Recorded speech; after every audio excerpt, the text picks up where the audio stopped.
Students, पिछले video में हम लोगों ने बाइंडिंग एनर्जी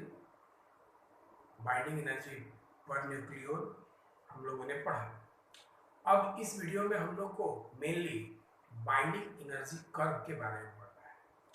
लेकिन बाइंडिंग एनर्जी कर्व से पहले हम लोग दो न्यूमेरिकल अभी बाइंडिंग एनर्जी पर बनाएंगे, जो कि कंपटीशन और बोर्ड एग्जाम के लिए बहुत इम्पोर्टेंट है।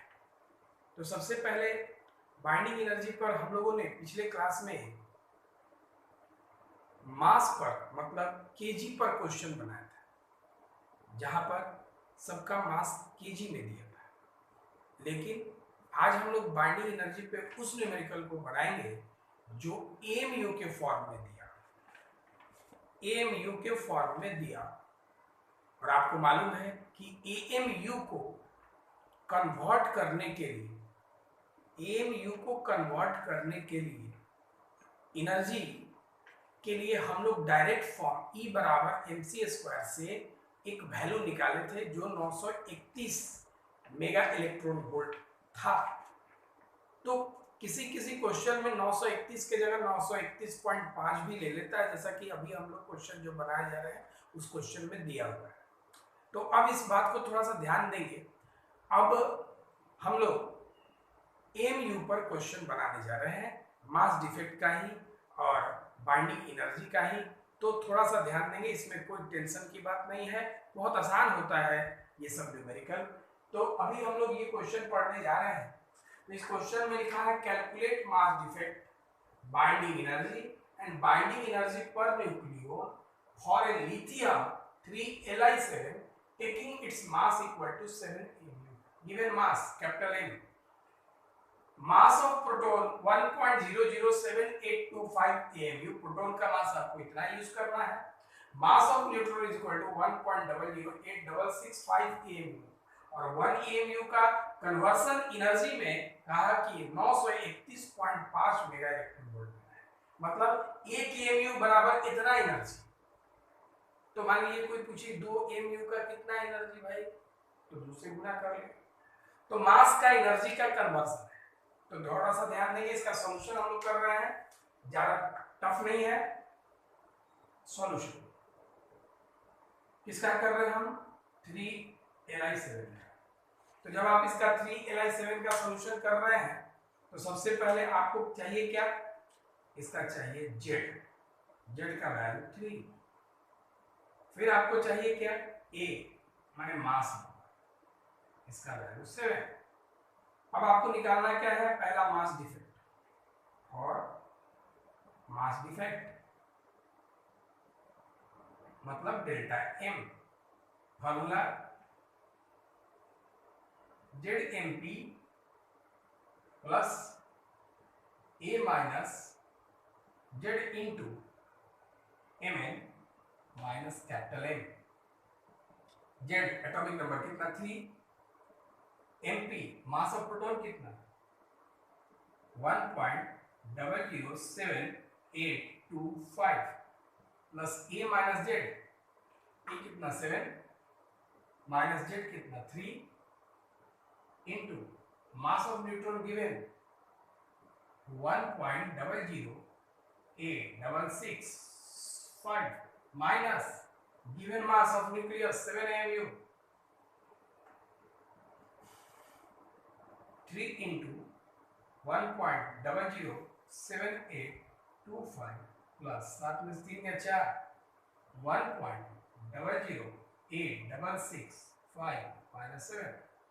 इसको यदि आप सॉल्व करेंगे दोनों को, इसको इसमें इंटू करके इसको भी इसमें इंटू करके और दोनों को जोड़ देंगे अगर आप, तो इसका वैल्यू 7.05813 आएगा। और ये माइनस में जो है ये 7 को उतार लीजिए, तो इसमें से अगर 7 घटाते हैं तो ये 7 खत्म हो जाएगा, बचेगा क्या 0.05813 ये हुआ आपका AMU। ये मास डिफेक्ट निकला डेल्टा। मास डिफेक्ट फाइंड करने के बाद बाइंडिंग एनर्जी,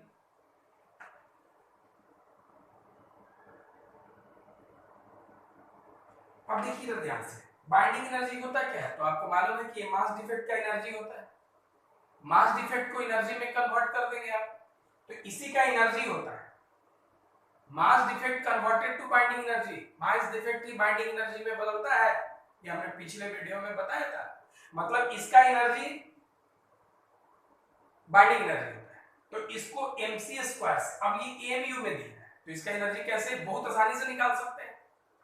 तो इतना amu, एक amu का एनर्जी वैल्यू होता है, एक amu इज इक्वल टू 931 होता है, हम लोग यूज करते हैं 931, लेकिन इसमें 931.5 मेगा इलेक्ट्रॉन वोल्ट है, तो यही यूज करेंगे। तो जब ये एक EMU, मतलब एक EMU अगर मास हो तो उसका एनर्जी इतना होगा, तो इतने AMU का मास क्या होगा, तो इतना से मल्टीप्लाई कर देंगे, तो ये इसका एनर्जी हो जाएगा, इसका एनर्जी ही बाइंडिंग एनर्जी होता है। तो आप डायरेक्ट इसको बना सकते हैं mc स्क्वायर, यहाँ पे यूज कर भी सकते हैं, ऐसा नहीं कि नहीं कर सकते हैं, लेकिन आप डायरेक्ट इसको सॉल्व कर सकते हैं। उसके कन्वर्जन के लिए केजी में कन्वर्ट करके आपको सॉल्व करना होगा। तो मास का वैल्यू, मास कन्वर्ट कर रहे हैं हम डायरेक्ट, 1 AMU का वैल्यू इतना बताया था, 1 AMU बराबर इतना एनर्जी, तो इतना AMU बराबर कितना, तो उतना से इंटू कर दो, ऐसी का एनर्जी बाइंडिंग एनर्जी होता है कितना 931.5 मेगा इलेक्ट्रॉन वोल्ट लेने को बोला है, तो ये binding energy is equal to आएगा, मल्टीप्लाई करेंगे तो आएगा 54.153 मेगा इलेक्ट्रॉन वोल्ट। अब ये बाइंडिंग एनर्जी निकला, अब बाइंडिंग एनर्जी पर यूनिट आपको निकालना क्या है, न्यूक्लियॉन पर न्यूक्लियॉन निकालना है। न्यूक्लियॉन कहने का मतलब मास नंबर से डिवाइड होता है, binding energy per nucleon is equal to binding energy divide by mass number. Binding energy आया कितना है 54.153,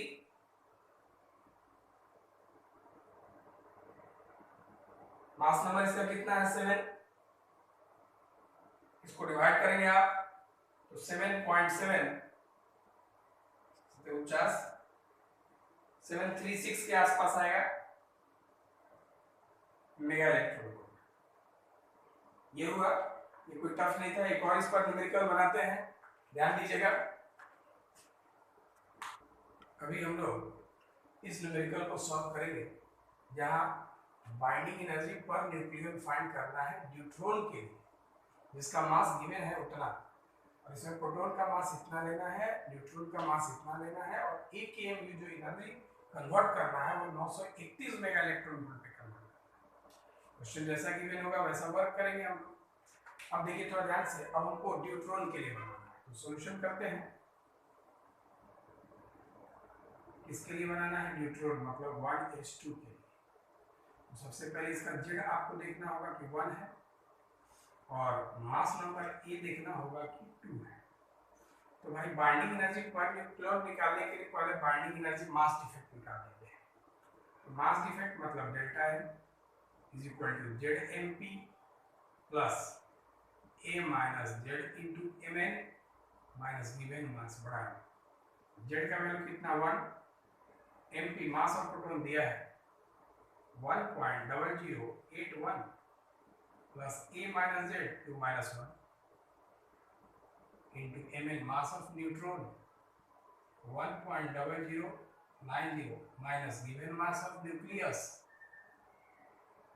2.0147, 1 into 1 जो है वो ये रहेगा, इसका तो कैलकुलेशन आसान है, दो में से एक या एक।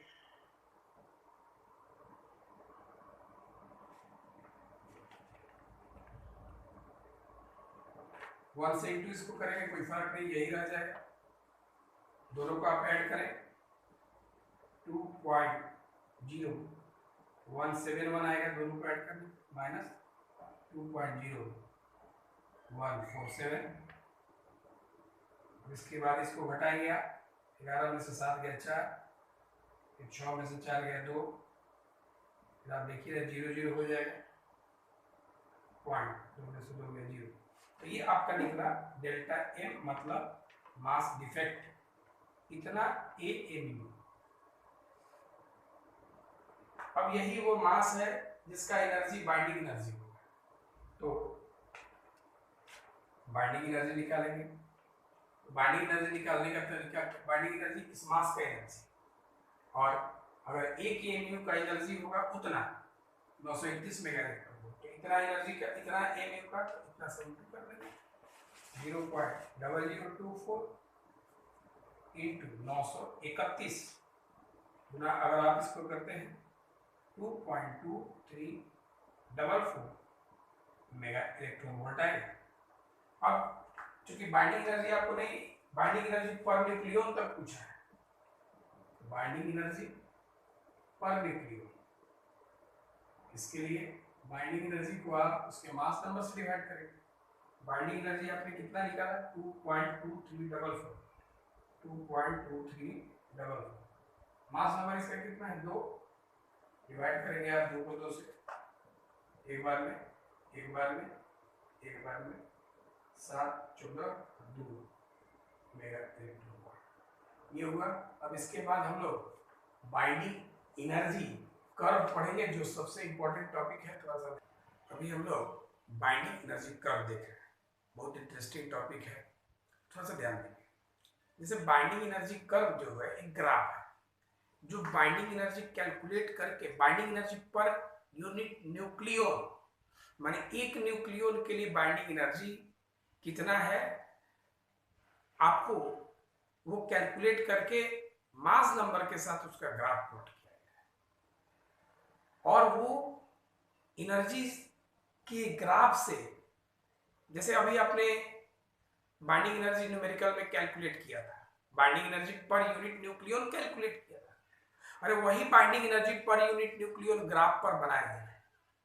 जैसे अभी आपने प्रोटॉन का निकाला, तो प्रोटॉन का, ड्यूट्रॉन का, सॉरी, अभी आपने ड्यूट्रॉन का निकाला था 1s2 का, जिसका वैल्यू 1.1 कुछ आया था, समथिंग 11 करके आया था। तो देखिए, तो ये जो आपको दिखाई दे रहा है, इसमें ये binding energy per unit nucleon का ग्राफ है, और यहाँ पे जो पॉइंट वैल्यू आपको दिखाई दे रहा है ये 1h2 है, 1h2, ध्यान रखिए आप, 1h2 मतलब ये न्यूट्रॉन का 1h2 है। तो अब इस चीज को समझिए कि ये 1h2 है, मतलब इसका एनर्जी 1.1 है मेगा इलेक्ट्रॉन वोल्ट। यहाँ है क्या बाइंडिंग एनर्जी कर्व, थोड़ा सा एक बार समझेंगे कि बाइंडिंग एनर्जी कर्व जो है ग्राफ है किसके किसके बीच का, बाइंडिंग एनर्जी पर न्यूक्लियन और ये मास नंबर के बीच का ग्राफ है। तो अभी आपने ड्यूट्रॉन का कुछ देर पहले आपने निकाला था जिसका मास नंबर 2 है, और वो 2 मास नंबर के लिए आपने उसका 1.11 निकाला था मेगा इलेक्ट्रॉन वोल्ट। तो अब देखिए इधर ध्यान से, यहाँ पे मास है, जो ये मास नंबर यहाँ पे 0 है, फिर ये बढ़ते बढ़ते 1 2 3 ऐसे करके 20 40 60 80 ऐसे ग्राफ प्लॉट किया। अब इधर जो है बाइंडिंग एनर्जी पर न्यूक्लियन, यहाँ पर जो आपने Be बाय न्यूक्लियन निकाला है, तो उसका ग्राफ पे रिप्रेजेंटेशन है 1 2 3 4 5 6 7 8 9 मेगा इलेक्ट्रॉन वोल्ट में। तो अभी आपने जो ड्यूट्रॉन का फाइंड किया था 1.11, तो ये 1 मेगा इलेक्ट्रॉन वोल्ट है, और ये 1.11 थोड़ा सा इससे ऊपर है इसका, और ये 2 मास नंबर के लिए है, 2 मास नंबर यहाँ पे लगभग हमने माना है, तो 2 मास नंबर के लिए है। इसके बाद हीलियम का बाइंडिंग एनर्जी ये हुआ जिसका मास नंबर 4 है, थोड़ा सा ये देखिए ग्राफ यहाँ थोड़ा तिरछा हुआ है, 2 से 4 में चूंकि कॉम्प्लिकेशन है ये, इसलिए थोड़ा सा ही दिखाया गया है। लिथियम का 7, लिथियम मास नंबर 7 है, उसका एनर्जी लेवल यहाँ पे है। एक चीज वो कैलकुलेशन में हम लोगों ने जो पीछे वाला कैलकुलेट किया था उसका 7 पॉइंट कुछ आया था, लेकिन उससे घबराने की जरूरत नहीं है, वो उसका इंफॉर्मेशन रिजल्ट था।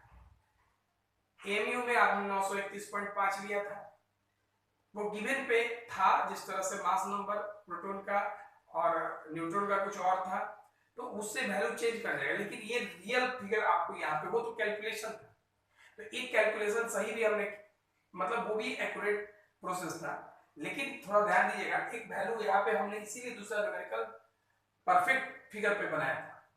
तो एक चीज ध्यान रखिए, तो इसका लिथियम का ये हो गया, कार्बन का ये हो गया, नाइट्रोजन का ये हो गया, ऑक्सीजन का एनर्जी यहाँ है, क्लोरीन का एनर्जी यहाँ है, उसी तरह से बढ़ते बढ़ते आयरन का एनर्जी यहाँ पे है, फिर यहाँ से घटना शुरू हो गया यूरेनियम 238 का है।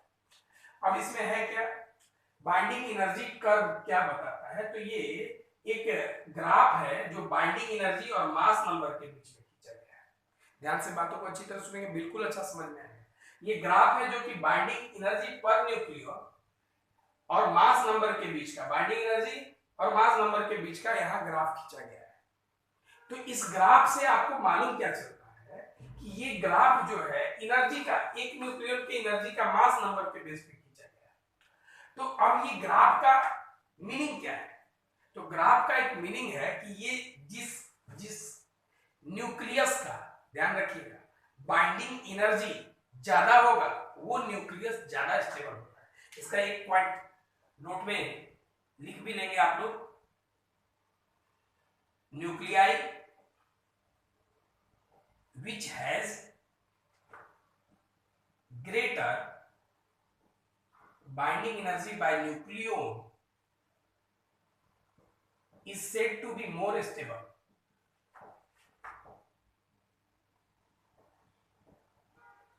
मतलब वो न्यूक्लियाई जिसका बाइंडिंग एनर्जी बाय न्यूक्लियन ज्यादा हो वो ज्यादा स्टेबल। मतलब अब देखिए, इससे इसका एनर्जी ज्यादा है, एनर्जी यहाँ पे देखिए ये ज्यादा स्टेबल है, इससे इसका एनर्जी कम हुआ, ये इसके कंपैरिजन में ये कम स्टेबल है, इसका एनर्जी और बढ़ गया, ये ज्यादा स्टेबल है, इसका एनर्जी कम हुआ, ये कम स्टेबल है, इसका एनर्जी अधिक है इससे, तो ये ज्यादा स्टेबल है, ये कम। और सबसे ज्यादा एनर्जी आपको इसका आयरन का दिखाई देता है, ये सबसे ज्यादा स्टेबल न्यूक्लियस है। तो थोड़ा सा ध्यान देंगे इसमें, आपको मतलब बाइंडिंग एनर्जी के ग्राफ से आपको मालूम क्या चलता है, तो बाइंडिंग एनर्जी के ग्राफ से हमें मालूम चलता है स्टेबिलिटी ऑफ न्यूक्लियस। जिस न्यूक्लियस का बाइंडिंग एनर्जी बाय न्यूक्लियन का जो ये वैल्यू है जितना ज्यादा होगा वो न्यूक्लियस ज्यादा स्टेबल है, और जिसका कम है वो कम स्टेबल है। अब सबसे पहले इंफॉर्मेशन इससे क्या मिला, इंफॉर्मेशन मिला every nucleus has positive binding energy. Her nucleus का, आपने वहां से स्टार्ट किया, हर न्यूक्लियस का देखिए पॉजिटिव बाइंडिंग एनर्जी, इसका मतलब है कि इसका बाइंडिंग एनर्जी पॉजिटिव है। तो पॉजिटिव कहने का मतलब क्या है, इसका मतलब ये है कि न्यूक्लियस के अंदर बाइंडिंग एनर्जी जो है वो पॉजिटिव है। इसका मतलब है कि यहाँ पर इस न्यूक्लियस के अंदर एनर्जी पॉजिटिव है, इसका मतलब है कि यहाँ जरूर कोई फोर्स काम कर रहा है। इनको एक दूसरे के लिए आपस में इंटरेक्ट करने के लिए यहाँ पे निश्चित तौर से न्यूक्लियॉन्स के पार्टिकल के बीच में एक फोर्स काम कर रहा है, इसका मतलब ये है, और यही फोर्स उनको स्टेबल बनाता है। यहाँ लिखा है this indicates that there must be a force between particles of nucleus. ये इंडिकेट करता है, पॉजिटिव बाइंडिंग एनर्जी इंडिकेट करता है कि न्यूक्लियस के जो पी पार्टिकल है वो एक दूसरे को फोर्स से अट्रैक्ट करते हैं, और फोर्स से अट्रैक्ट करते हैं, that is the nuclear force. उसी का नाम न्यूक्लियर फोर्स है जो हमने पीछे पढ़ा था, और विच मेक्स इट स्टेबल, जो इसको स्टेबल बनाता है। अब इस पे हम लोग आते हैं, यहाँ पर वो पहला पॉइंट है, दूसरा पॉइंट उसके सामने जिसके लिए है उसके सामने देखिए। अब ये देखिए आप, ये 56 है, इसका सबसे ज्यादा आपको बाइंडिंग एनर्जी पर न्यूक्लियन का वैल्यू है, इसका सबसे ज्यादा है। तो जब ये सबसे ज्यादा है तो आपको हमने बताया कि ये स्टेबल ज्यादा है। ये लिखा है A = 56, ये जिसका मास नंबर 56 है, ये देखिए 40 और 60 के बीच से 56 लिया गया है। तो मास नंबर जिसका 56 है उसका बाइंडिंग एनर्जी पर न्यूक्लियन का वैल्यू जो है सबसे ज्यादा है, जो लगभग 8.8 मेगा इलेक्ट्रॉन वोल्ट होता है। ये सबसे ज्यादा है, ये सबसे ज्यादा स्टेबल है। और इसके नजदीक वाले जो भी हैं उनके भी लगभग इतना ही है, इनके नेबर का भी लगभग इतना ही है, और ये सब भी स्टेबल है। लेकिन उन सबों में सबसे ज्यादा स्टेबल कौन है, वो है आयरन Fe, जिसका मास नंबर पे है ये ग्राफ, एटॉमिक नंबर पे नहीं है, 56। अब यहां से तीसरे पॉइंट में आते हैं, जिसका ये 56 से कम है, इधर 56 से कम, मास नंबर 56 से कम है, ऐसे इधर। तो इस 56 से कम है तो आपको पता क्या चलता है कि बाइंडिंग एनर्जी कम है, इसका बाइंडिंग एनर्जी कम है। तो बाइंडिंग एनर्जी कम है, ये बाइंडिंग एनर्जी डिक्रीज कर रहा है। उसके बाद ये कह रहा है कि जिसका मास नंबर 56 से कम है उसका बाइंडिंग एनर्जी कम है। उसके बाद ये कह रहा है लेकिन जो 20 जिसका मास नंबर 20 से कम, ये 18 वाला 20 से कम है, तो 20 से कम जाने पे जल्दी डिक्रीज करता है। यहां से आते हैं आप 56 से कम में तो धीरे धीरे डिक्रीज करता है एनर्जी, लेकिन 20 से कम जाते हैं तो यहां तक बहुत ज्यादा डिक्रीज कर देता है। यही 20 से कम पे शार्पली डिक्रीजेस। लेकिन इसमें भी ध्यान देना है कि जो ये हीलियम का है, जो ये कार्बन का है, जो ये ऑक्सीजन का है, ये हीलियम का जो है ये तो इधर कम हो रहा है, लेकिन ये हीलियम जो है अपने नेबर वाले से, अपने पड़ोसी से अधिक रखता है। उसी में कार्बन जो है ये अपने पड़ोसी से अधिक इसका है, ये ऑक्सीजन जो है इसका अपने पड़ोसी से अधिक एनर्जी है। तो इसका मतलब है कि जब ये अपने नेबर एलिमेंट से इसका एनर्जी, इसका नेबर ये है, इसका नेबर ये है, तो ये अपने नेबर से अधिक रखता है। ऐसा नहीं है कि लगातार जैसे इधर घटते आ रहा है, ऐसा नहीं है। ये घट तो रहा है लेकिन उसी में नेबर वाले का बढ़ जा रहा है। ये इसमें ऑक्सीजन का बढ़ा, ये बढ़ा, मतलब जो ये अपने नेबर से इसका बढ़ जा रहा है। तो जब ये बढ़ जा रहा है इसका मतलब है कि ये जो एलिमेंट आपको दिखाई दे रहा है, ये जो न्यूक्लियस आपको दिखाई दे रहा है, इसके न्यूक्लियस अपने पड़ोसी वाले से ज्यादा स्टेबल है। ये इससे और इससे ज्यादा एनर्जी रखता है, इसका मतलब ये ज्यादा स्टेबल। यही यहाँ पे आपने लिखा है ये ज्यादा स्टेबल है। उसके बाद आपने ये लिखा, जैसे ही आप ये 56 से अधिक वाले पे आते हैं, जैसे इधर, तो जब 56 से आप अधिक वाले पे आते हैं तो इसका वापस जो है binding energy per nucleon decrease करता है और यूरेनियम पर आके 7.7 मेगा इलेक्ट्रॉन वोल्ट वापस डिक्रीज किया। तो जब ये एनर्जी डिक्रीज किया तो इसका स्टेबिलिटी भी डिक्रीज किया। अब ये लिखा है 30 से 120 तक, जो 30 है यहाँ पे और 30 से लेके 120 तक, ये लगभग जो है एवरेज, माने लगभग बराबर, अंतर तो है लेकिन लगभग बराबर है, अप्रोक्स सेम रखता है। जो 8.5 की इधर उधर, थोड़ा सा ज्यादा थोड़ा सा कम, ऐसे ये एवरेज वैल्यू रखता है। यही है। अब इसके बाद थोड़ा सा इसका इंपॉर्टेंस क्या है, इस ग्राफ का इंपॉर्टेंस क्या है, थोड़ा ध्यान दें। इसका मेन इंपॉर्टेंस क्या है। अब इधर देखिए, यहां से जब आप जाते हैं पीछे की, मतलब हेवियर न्यूक्लियाई से आप, ये भारी न्यूक्लियाई है, आप लाइटर न्यूक्लियाई की ओर बीच में जाते हैं, तो क्या पता चलता है, इसका मतलब है कि एनर्जी बढ़ता है। एनर्जी बढ़ता है, थोड़ा ढंग से बातों को सुनेंगे। जब आप यहां से आप इसके पीछे की ओर जा रहे हैं, इसका मतलब क्या है कि इसका एनर्जी बढ़ रहा है, इसका एनर्जी बढ़ रहा है।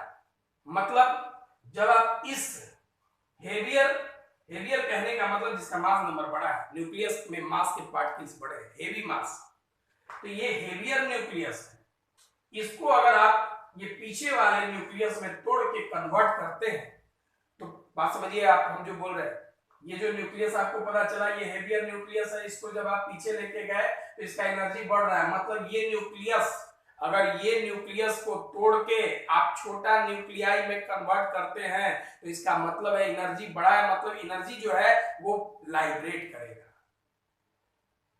तो बड़े न्यूक्लियस को छोटे न्यूक्लियाई में कन्वर्ट करने के प्रोसेस को न्यूक्लियर फ्यूजन कहते हैं।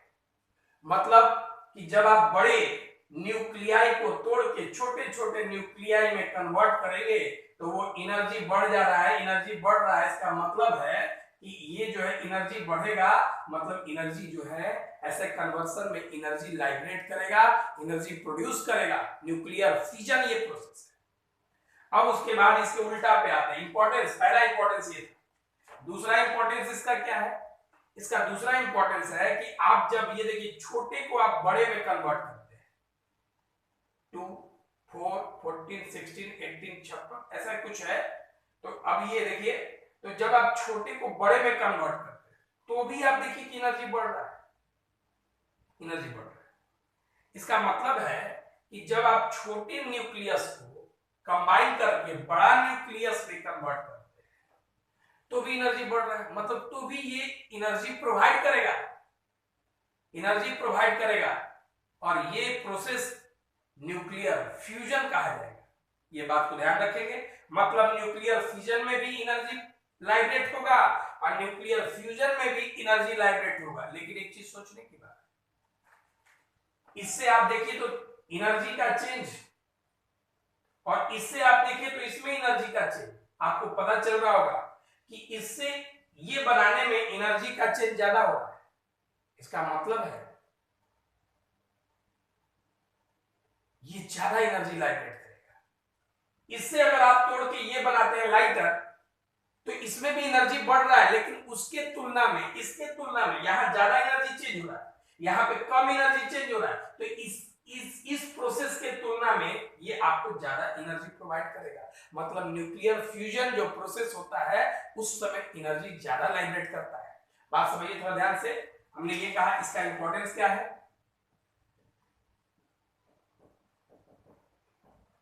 इंपॉर्टेंस ये है व्हेन लाइटर न्यूक्लियाई, उधर से converted to heavier nucleus, then its energy increases and liberates energy. This process of nuclear phenomena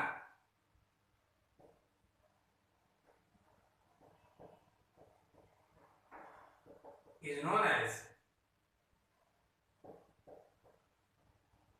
nuclear fusion.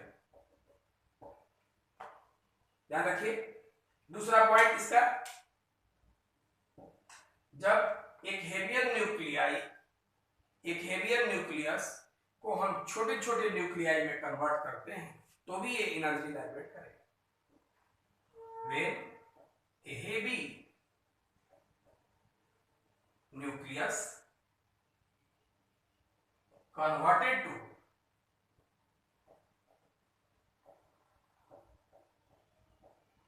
Lighter nuclei, इसको हम न्यूक्लियर फ्यूजन कहते हैं।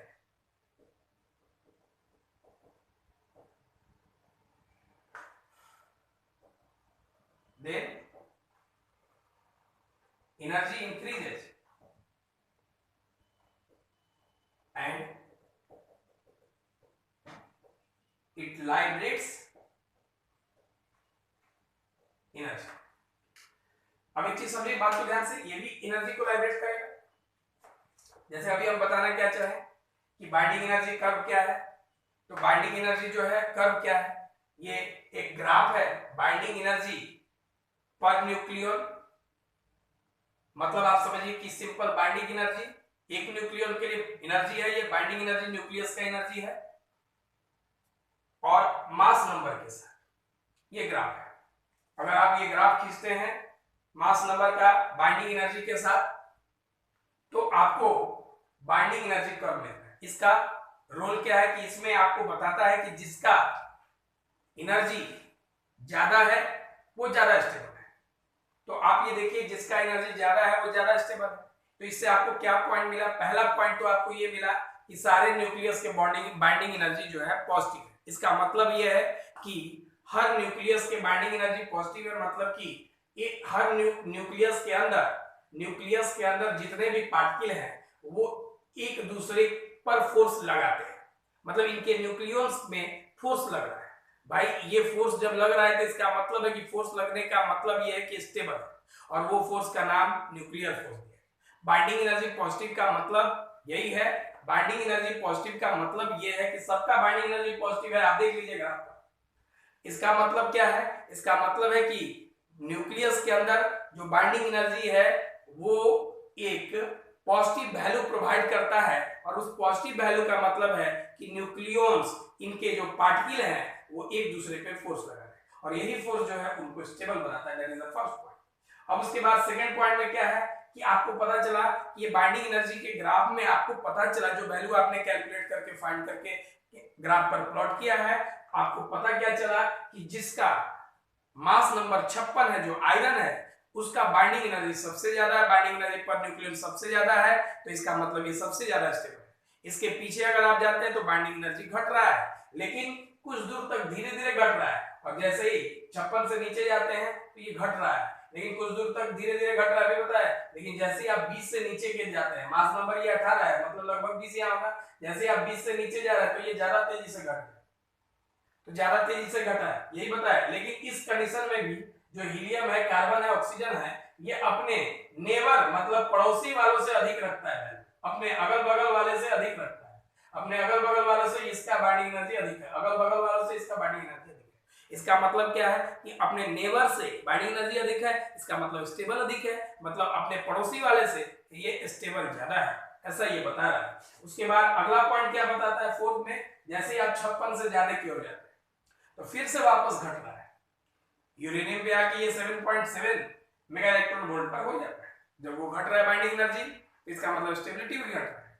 ये इसके बाद यहाँ क्या बताता है कि 30 से लेके 30, जो 20 के बाद यहाँ से 30 होगा, लगभग ये 30 से लेके जो 120 तक है यहाँ पर, ये लगभग एवरेज बाइंडिंग एनर्जी शो करते हैं, लगभग बराबर, लगभग बराबर, एक्यूरेट नहीं तो ग्राफ एकदम स्ट्रेट लाइन हो, कर्व है मतलब, लेकिन थोड़ा सा चेंज हुआ है, इसका डेविएशन हुआ है, तो लगभग बराबर, और वो बराबर लगभग कितने के होंगे, 8.5 मेगा इलेक्ट्रॉन वोल्ट। ये आपको ये 5 पॉइंट मार्क, इसका इंपॉर्टेंस क्या है, इंपॉर्टेंस एक ये है, पता ये चलता है कि किस प्रोसेस में एनर्जी लाइब्रेट है, तो आपको पता ये चलता है कि अगर आप हेवियर न्यूक्लियाई को लाइटर न्यूक्लियाई में भी कन्वर्ट करते हैं, हेवियर को, तो भी इसका एनर्जी बढ़ रहा है, और एनर्जी बढ़ने का मतलब एनर्जी लाइब्रेट होगा, एनर्जी बढ़ गया मतलब बढ़ा भाई एनर्जी, एनर्जी जब बढ़ा है तो एनर्जी आपको जब मिलेगा ना, तो यहां से जब आप इस प्रोसेस में, आप यहां से इसको आप कन्वर्ट करते हैं इस प्रोसेस में, तो इसका मतलब है कि इसका एनर्जी जो है ये आप इससे 238 से अगर आप मास नंबर कम करते हैं, मतलब हल्का करते हैं, 56 दिखाई दे रहा है इधर, तो इसका मतलब हल्का ही ना हो रहा है, इधर 238 है, इधर इधर 56 आया तो हल्का हो रहा है, इसका मतलब है कि ये अगर आप इस तरह से, अगर आप इस हेवी न्यूक्लियाई को अगर आप लाइटर न्यूक्लियाई में, जैसे यूरेनियम बेरियम कैप्टन में टूटेगा फिजन प्रोसेस, तो अभी आप छोटे छोटे न्यूक्लियाई में अगर आप कन्वर्ट करते हैं तो उस समय एनर्जी बढ़ता है, बढ़ने का मतलब ये एनर्जी प्रोवाइड करेगा, और बड़े न्यूक्लियस को छोटे न्यूक्लियाई में कन्वर्ट करने के प्रोसेस को हम न्यूक्लियर फिजन कहते हैं। इसका मतलब है कि न्यूक्लियर फिजन में एनर्जी मिलेगा।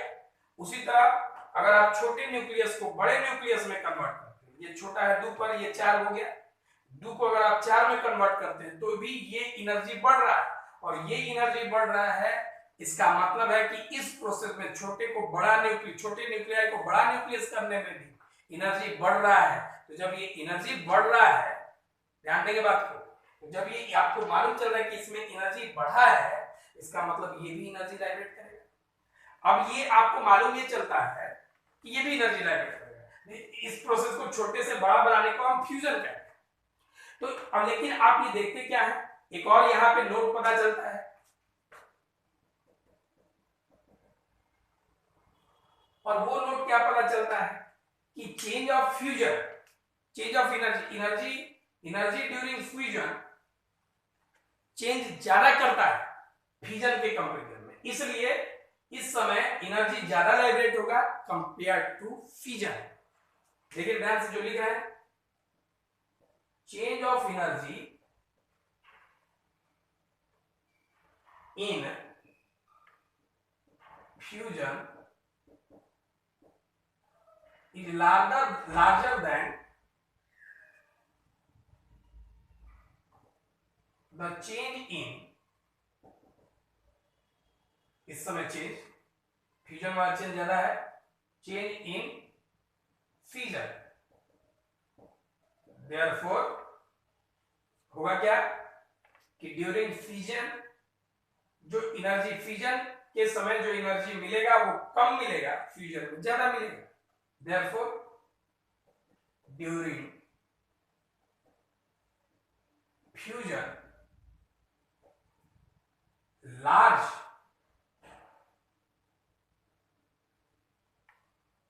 amount of energy releases compare to fusion. Note number second जगह नहीं था उधर, इसलिए लिख दिए यहाँ पे, लेकिन समझ में तो आपको सब आ गया होगा कि उस समय इस समय जो एनर्जी का चेंज हुआ है, यहाँ जो एनर्जी का चेंज हो रहा है वो कम हो रहा है। इधर से आप ये बना रहे, इधर बना रहे हैं, एनर्जी का चेंज कम हुआ है, इसलिए इस समय एनर्जी आपको कम मिलेगा। लेकिन यहाँ पे एनर्जी का चेंज बहुत ज्यादा हो रहा है, इसलिए इस समय एनर्जी ज्यादा मिलेगा। Thank you.